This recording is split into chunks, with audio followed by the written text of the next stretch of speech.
Good evening to all, this is Ritu and welcome to study more knowledge. तो हिंदी साहित्य हम पढ़ रहे हैं और उसमें हम कर रहे हैं टॉपिक हिंदी भाषा का उद्भव एवं विकास। तो इसका यह सेकंड पार्ट है। फर्स्ट पार्ट हम कर चुके हैं। उसमें हमने क्या क्या पढ़ा था? उसमें हमने पढ़ा था जो हिंदी में जो इंडिया है उसमें बेसिकली जो मुख्य रूप से भाषाएं बोली जाती हैं वो बोली जाती हैं, एक तो आर्य परिवार की भाषाएं और एक द्रविड़ परिवार की भाषाएं। तो हम आर्य भाषा परिवार पढ़ रहे हैं। उसमें हमने 3 काल देखे हैं, जैसे कि प्राचीन भारतीय आर्य भाषा काल, मध्य भारतीय आर्य भाषा काल और एक आधुनिक भारतीय आर्य भाषा काल। क्योंकि जैसे हम हिस्ट्री होती है ना हमारी, प्राचीन, मध्य और आधुनिक, वैसे ही मान सकते हैं आप इसका भी, हिंदी का विकास भी। तो प्राचीन में हमने पढ़ लिया था, उसमें मेन लैंग्वेजेस कौन सी थी? वैदिक संस्कृत और लौकिक संस्कृत। उसके बाद हमने मध्य भारतीय आर्य भाषा काल पढ़ा। उसमें जो मेन लैंग्वेजेस थी वो कौन सी थी? पाली भाषा, प्राकृत भाषा और अपभ्रंश। तो पाली और प्राकृत के बारे में हमने पढ़ लिया था।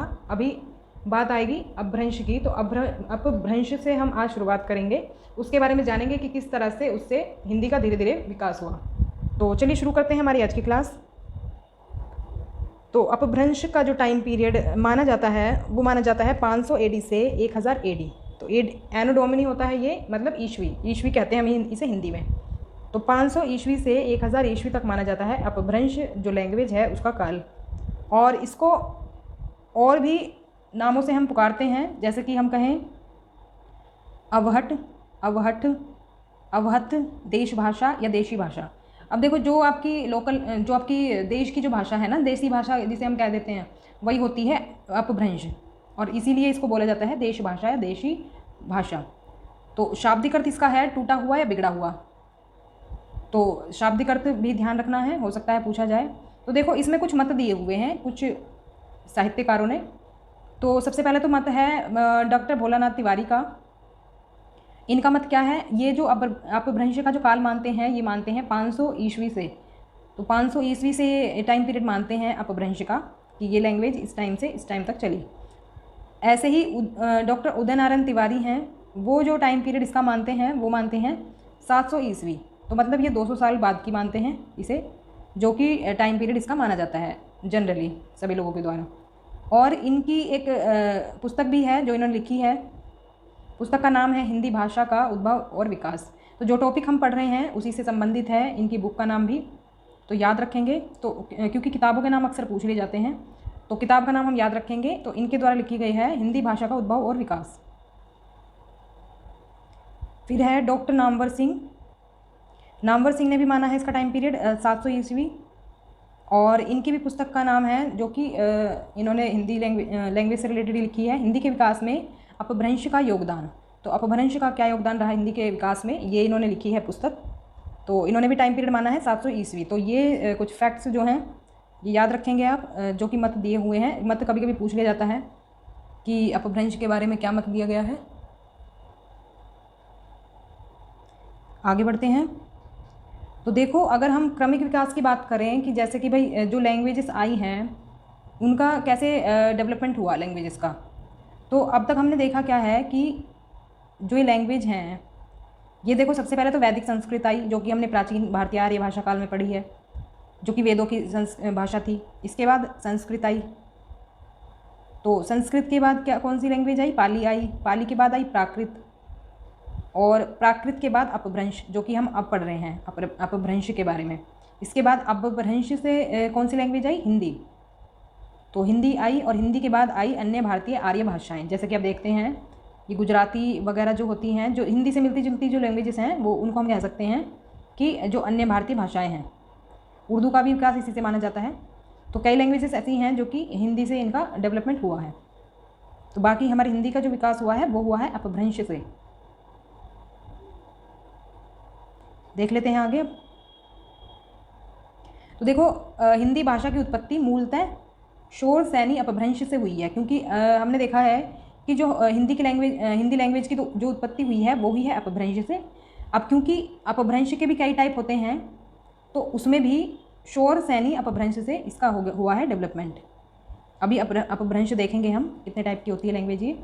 तो देखो, फैक्ट जो हैं इसके बारे में कुछ फैक्ट दिए हुए हैं, जो कि हैं देखो, जो अपभ्रंश है इसका प्रभाव रहा 500 ईस्वी से 1000 ईस्वी तक।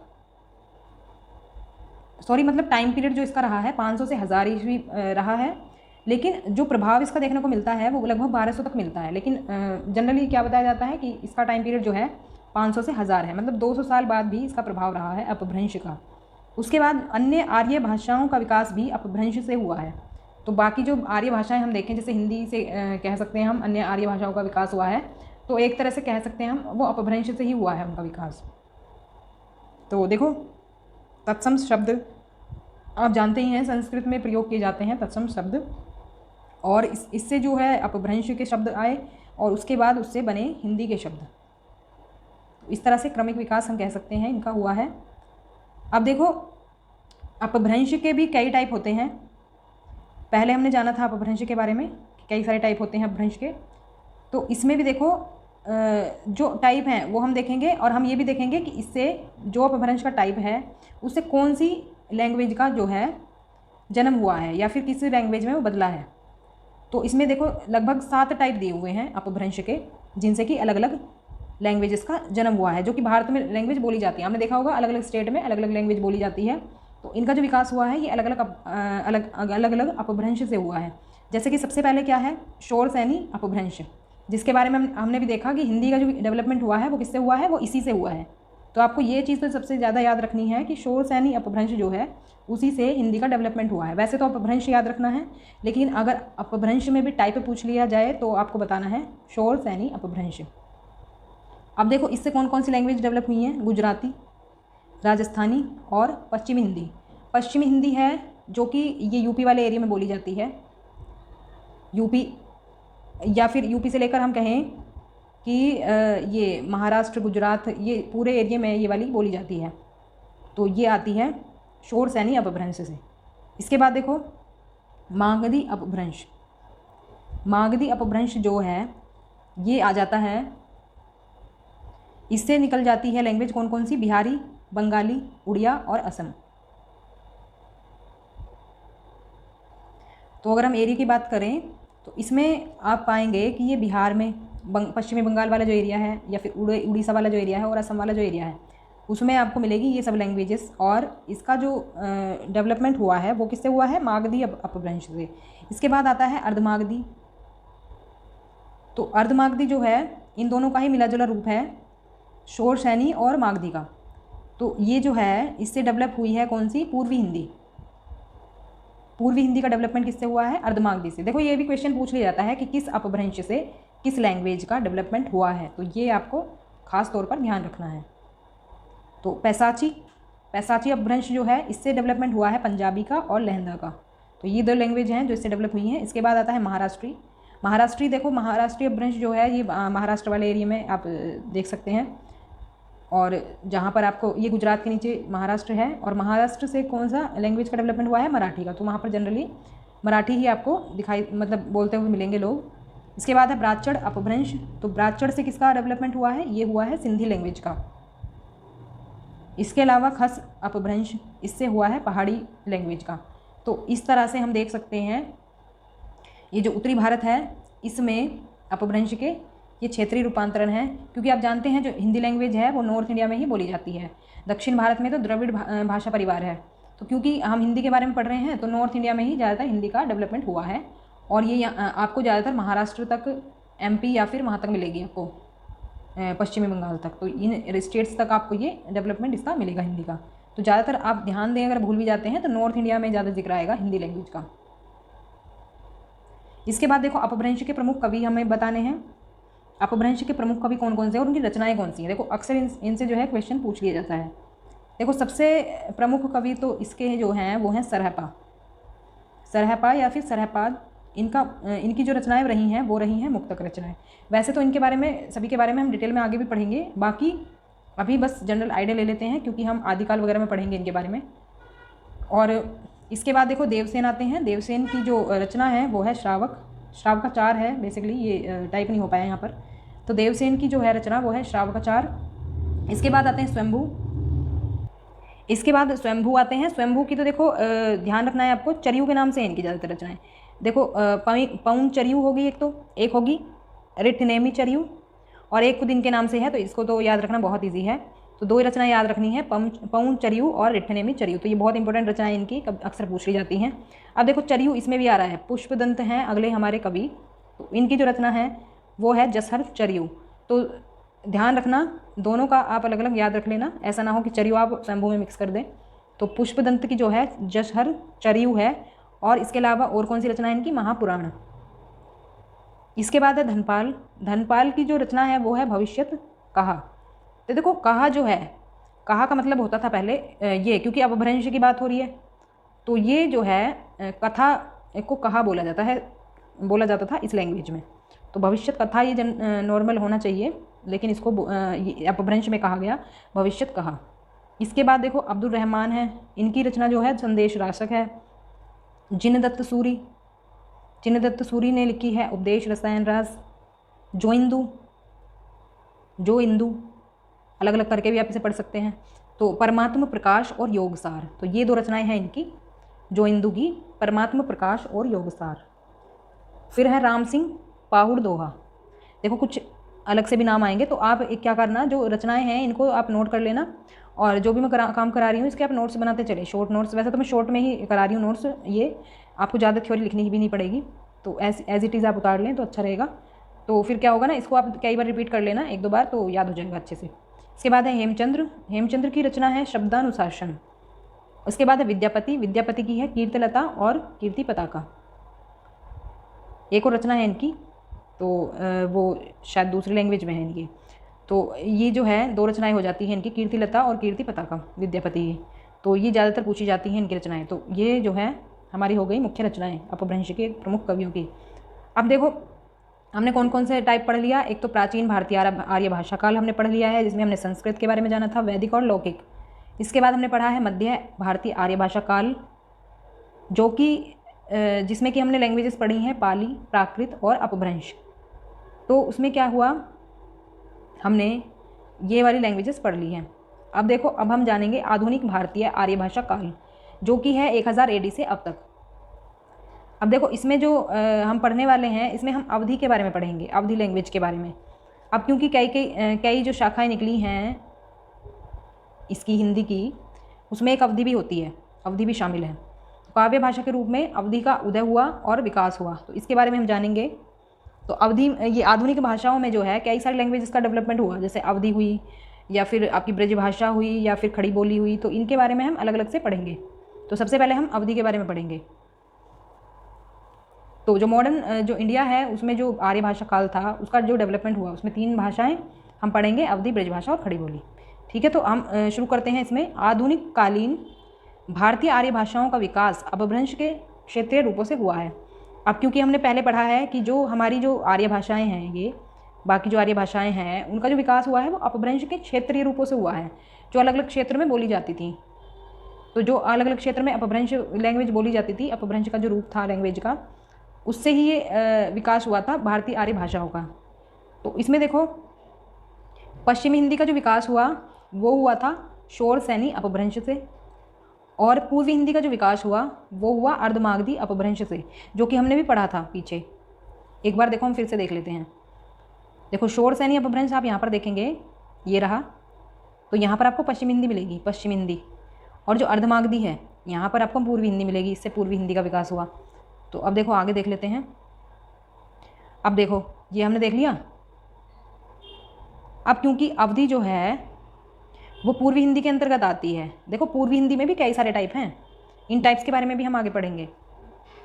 पूर्वी हिंदी में जो है अवधि आती है, तो इसका भी जो विकास हुआ ना वो अर्धमागधी अपभ्रंश से ही माना जाएगा, क्योंकि अर्धमागधी अपभ्रंश से किसका विकास हुआ, पूर्वी हिंदी का विकास हुआ।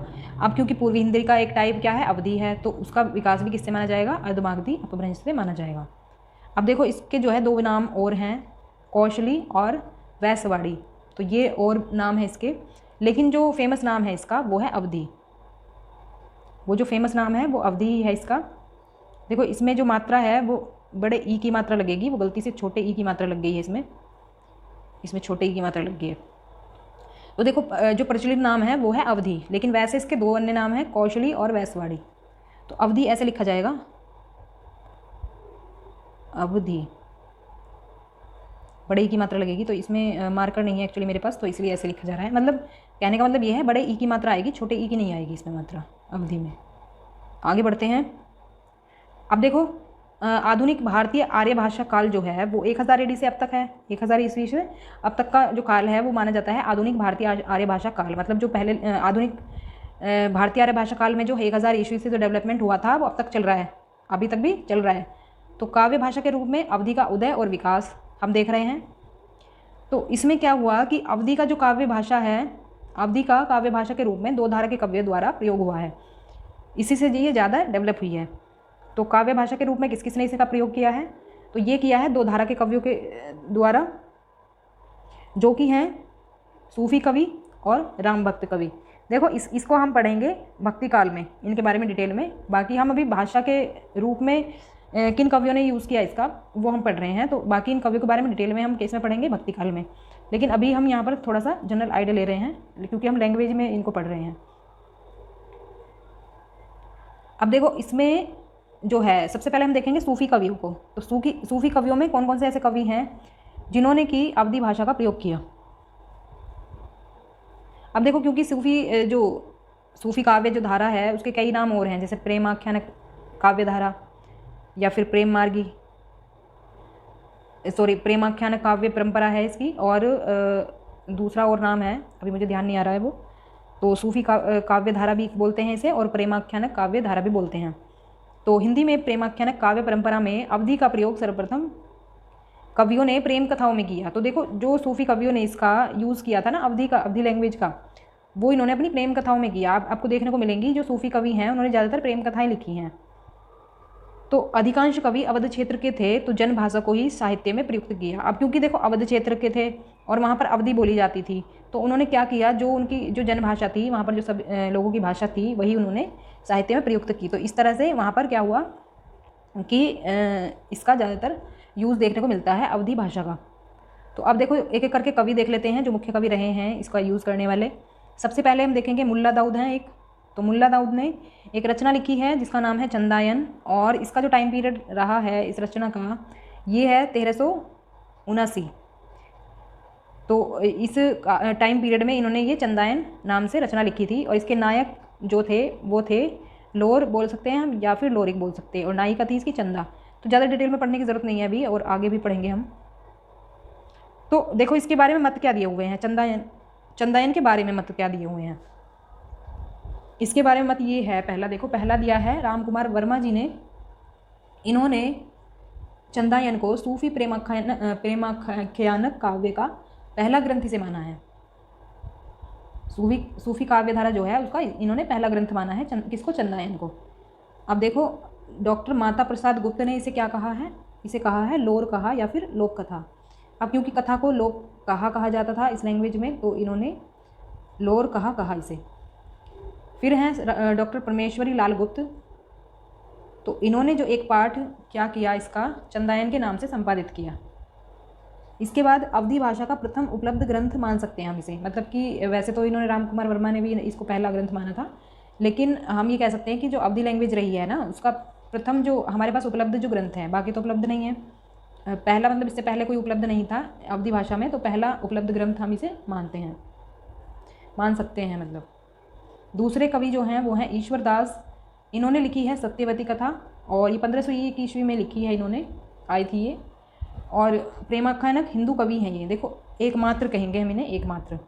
तो एकमात्र एक ऐसे कवि हैं ये जो हिंदू कवि हैं, क्योंकि सूफी काव्य धारा जो है वो ज़्यादातर मुस्लिम कवियों के लिए फेमस रही है, क्योंकि उसमें मुस्लिम कवि ज़्यादा रहे हैं सूफी काव्य धारा में।